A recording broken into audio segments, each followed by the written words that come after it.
Chapitre 15, Livre de l'Exode. Alors Moïse et ses fils d'Israël chantèrent ce cantique au Seigneur. Je chanterai pour le Seigneur, éclatante est sa gloire. Il a jeté dans la mer cheval et cavalier. Ma force et mon chant, c'est le Seigneur. Il est pour moi le salut, il est mon Dieu. Je le célèbre, j'exalte le Dieu de mon Père. Le Seigneur est le guerrier des combats. Son nom est le Seigneur. Les chars du Pharaon et ses armées, il les lance dans la mer. L'élite de leur chef assombrée dans la mer Rouge. L'abîme les recouvre. Ils descendent, comme la pierre, au fond des eaux. Ta droite, Seigneur, magnifique en sa force. Ta droite, Seigneur, écrase l'ennemi. La grandeur de ta majesté brise tes adversaires.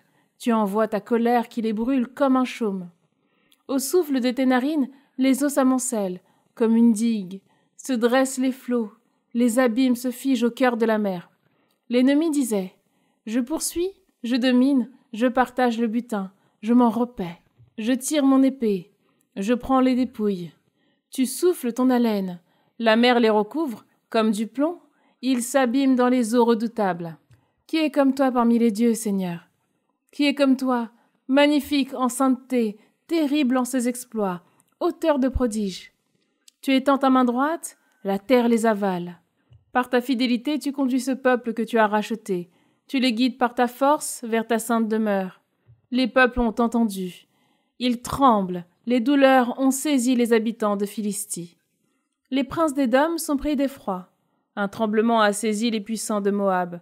Tous les habitants de Canaan sont terrifiés. La peur et la terreur tombent sur eux.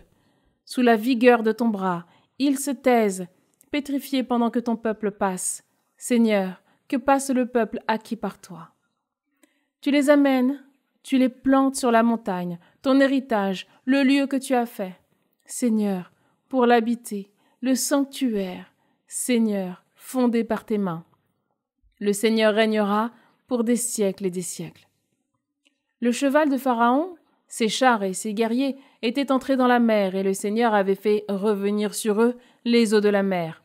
Mais les fils d'Israël, eux, avaient marché à pied sec au milieu de la mer. La prophétesse, Myriam, sœur d'Aaron, saisit un tambourin et toutes les femmes la suivirent dansant et jouant du tambourin. Et Myriam leur entonna. Chantez pour le Seigneur, éclatante est sa gloire, il a jeté dans la mer cheval et cavalier. Moïse fit partir les fils d'Israël de la mer des roseaux et ils sortirent en direction du désert de Chour. Ils marchèrent 3 jours à travers le désert sans trouver d'eau. Ils arrivèrent à Mara, mais ne purent boire l'eau de Mara, car elle était amère, d'où son nom de Mara. Et le peuple récrimina contre Moïse en disant « Que boirons-nous » Alors Moïse cria vers le Seigneur, et le Seigneur lui montra un morceau de bois. Moïse le jeta dans l'eau, et l'eau devint douce.